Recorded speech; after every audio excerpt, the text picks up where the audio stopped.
Hello, Libra. Welcome.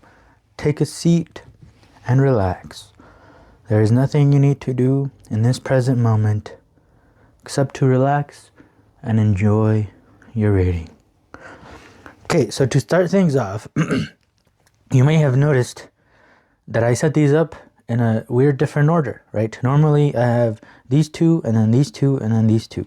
Okay, so that is kind of my guideline for how I do things. But while I was shuffling and I set this card down here, it literally just went. So I just took it as a sign that this card wanted to be in this position instead of this position. Okay, so this is something that I think apparently wants your attention. Is that, like, sure, rules are good, right? Rules are good, but having that rule for every situation is not good. Sometimes life asks you to just be in the moment and see what the moment wants from you, right? Instead of having to follow rules every moment like a robot, right? Life wants you to kind of make the rules on the spot, okay? And this doesn't mean you have to change the rules all of the time. It just kind of means like there's always exceptions to rules, So guidelines are good, right? But it doesn't mean that you have to follow that guideline for every single situation, every scenario, all the time, okay? So yeah, I don't know. What do you think about that? Was there anything else I wanted to say? I felt I wanted to say something else while I was shuffling, but since I can't think of it right now, we're just going to move on to the reading. And we start your reading off with card number 22. Nice. This is one of my favorite cards in the deck. Oh, look at that. So if you noticed, this is upside down, right? But that's just how I accidentally glued it together. As you can see. Okay, all of these. Okay, see? There's some of them that I accidentally put upside down. Right? So the guideline was to have everything right side up, but there are some exceptions to the rule. And you got one of those exceptions. And instead of being mad at myself, I went with the flow. Okay, this moment I was asking you to go with the flow, be in the moment, and see what this moment wants from you. And the cool thing about me accidentally putting some upside down is that it turned out that those are some of my favorite cards in the deck. And I didn't even do it on purpose. It just kind of happened. So life is like that. And that's what life wants out of you right now. Ace of Wands and the King of Wands. Wow. You are really in position of power right now. Look at that. The King of Wands is the one that creates the rules. Okay. So same thing. You have rules that you have created and that you follow, or you follow someone else's rules. This is saying that you can create your own rules right now, and just make sure that you are paying attention to that, though. To that you don't have to follow those rules. Just see them as a guideline, as something that's guiding you and helping you, and it doesn't necessarily mean that you have to do those rules the same way every single time, right? Like me in these readings, I kind of just go with the flow. Sometimes I shuffle in a certain way. Sometimes it kind of wants to be shuffled a different way. Sometimes I don't even shuffle and I just cut to a card and bam. And sometimes I scramble these up. I don't know. I just go with what I'm feeling at that moment. I don't set any rules for myself necessarily, but I do have a guideline that I kind of follow, because that's also good. It's good to feel safe. It's good to know what's coming at the same time, right? But there's a lot of potential here, a lot of potential for movement, a lot of potential for action. And I guess this is asking for action, because we are in the fire. 2 Wands cards came out. And the Ace of Wands is the beginning of action, right? This is the nothing exploding into something. So what is the reason of that movement? Why would you not follow rules all of the time? Why would you... King of Wands. I think that's it. Why are there exceptions to rules? And why do you need to pay attention to that exception at this moment?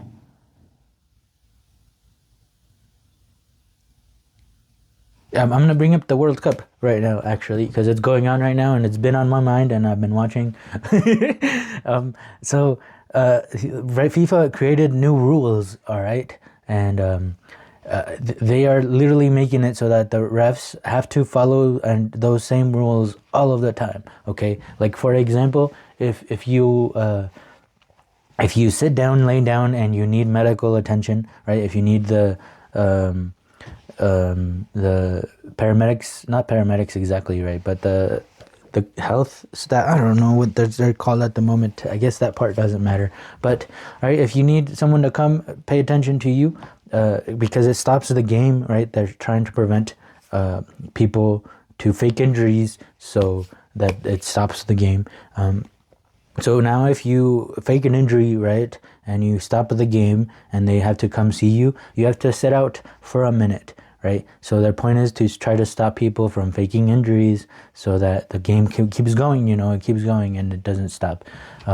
But like, there are situations, right, to where, like, there was one time where two guys went up to head the ball and they headed each other's heads and they needed attention, right? So the game stopped and the medics came out and tended to them, but the ref, since it's the new rule now, both of those players had to sit out for a minute, like in that situation, they aren't trying to they aren't trying to stop time, they aren't trying to make some time, they aren't trying to stop the game. I mean, an accident happened and they both needed attention, so why make that rule? Why enforce that rule in that situation and make them sit for a minute, both of them, like, see, in that one, it doesn't make sense. The hydration rule doesn't make sense, right? They are doing hydration breaks to where at the middle of each half, they are stopping the game for 3 minutes so that players can get water because it's hot, right? But in a stadium to where it's closed and there's AC and it's not even hot, why? There's no need for those hydration breaks. But they made the rule and every game has to follow that rule, okay? So that's kind of what's going on here. Like, there are certain situations to where it's okay to not follow the rule. Yeah, I'll just keep going. More wands and more wands, holy moly. Okay, wow, this is really asking you for some movement. Four of Wands, participation.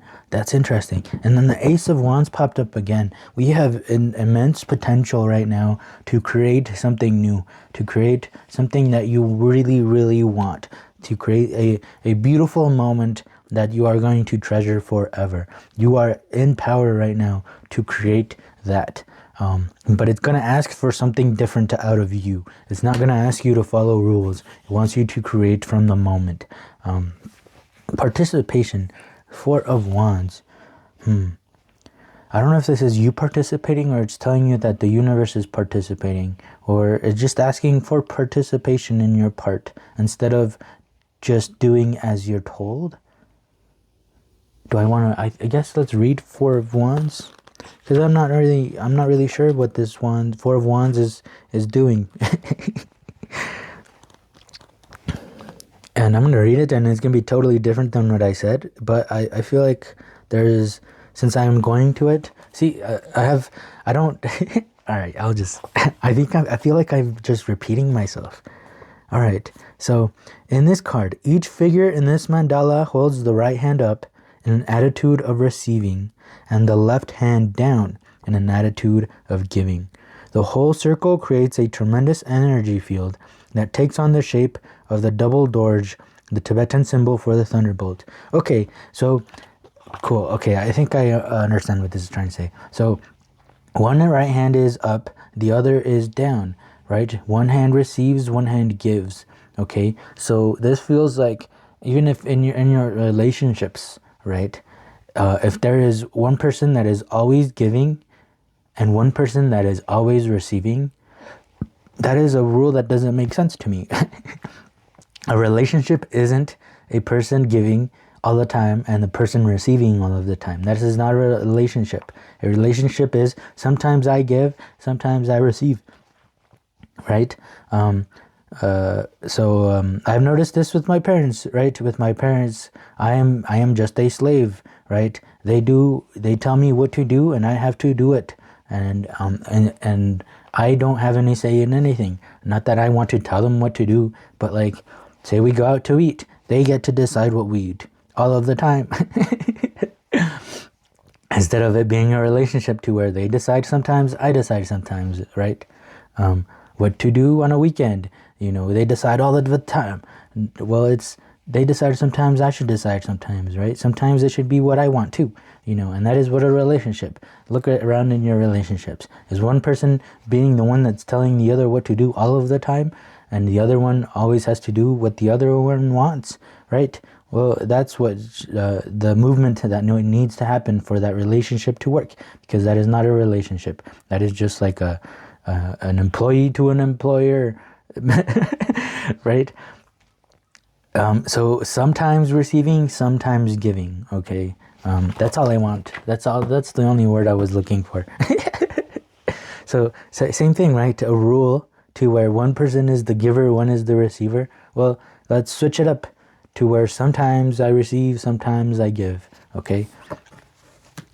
Rebirth with the 10 of clouds. Wow, we ended with sword energy and seven of swords futility. That's interesting. We have participation, the word participation over here, and futility over here. And this one is, there's this one sword here, and it's going up against all of these swords. So there is no participating here. And look at what happened without participating. This sword actually broke into pieces.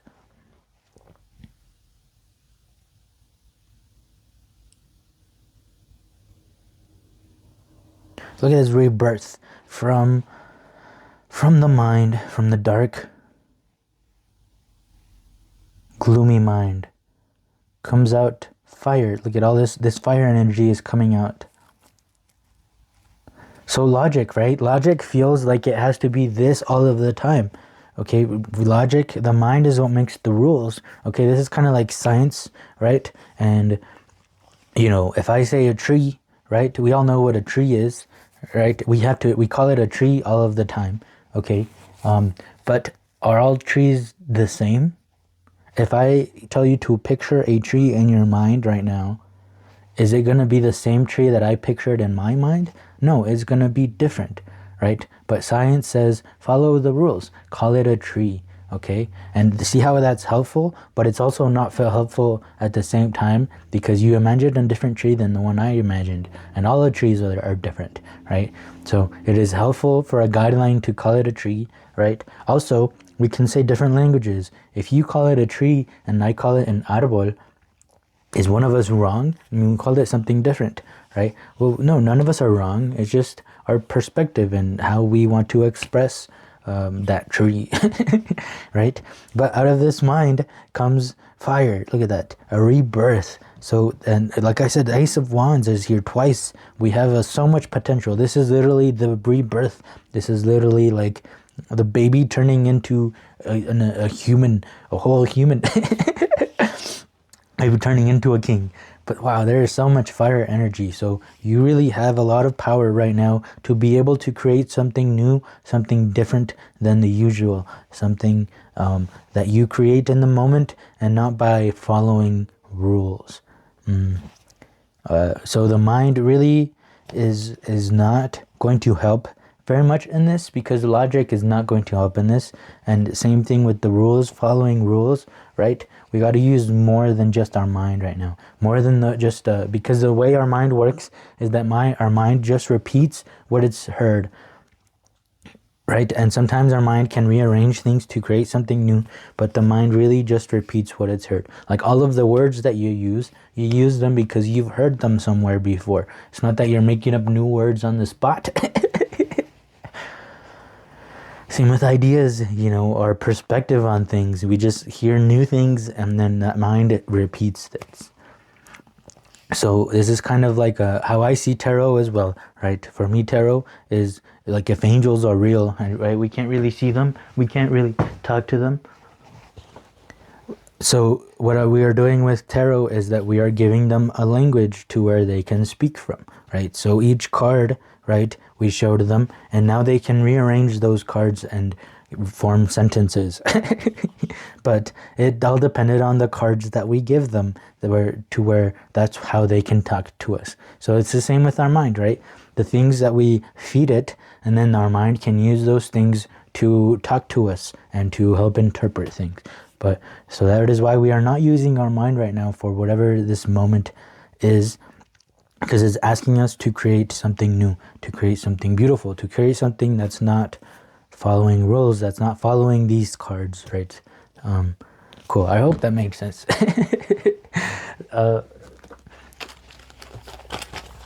Okay, we're gonna get some 2 cards from some last bit of words from the Office Oracle deck. Yes, exactly. Number 7. This is the perfect card to pop up. This is my Be Yourself card, right? Identity theft is not a joke, Jim. This is literally being yourself. This is not doing what other people are doing, right? So our rules, this is not listening to other people's rules or what they tell us how things should be, right? We are creating our own rules at the moment. And then number 25. Wow, this is a nice way to end this reading. Number 25. So in this one, Dwight went moment to moment, right? He had a lot of potential at the beginning, okay? And his potential, right? His potential was that he started with a thumbtack. So in this one, everybody was kind of selling their own stuff, like a yard sale, to get money for all the things that were stolen from them in their office. So they were selling their items like a yard sale, and they were gonna make some money off of their items, right? But Dwight only had a thumbtack. He only had a thumbtack, but he went to each place and he traded for something. You know, somebody, I think Meredith needed a thumbtack so that her sign wasn't wobbly, and she traded that thumbtack for something else. And Dwight slowly, moment by moment, trade by trade, he ended up with a telescope. He started out with a thumbtack, but he had potential to explode, right? Into everything. And then he ended up with a telescope. And that is a miracle. That is magic at work here. And this is you are at the beginning here. You might not have much to work on, but moment to moment, you are going to create something beautiful. You are going to create a miracle. You are going to end up rebirthing yourself into a telescope. So do with what you have right now, and you will also get your miracle, your telescope, right? And there's magic at play here. This is about those miracle legumes that he ended up trading the telescope for. That's cool.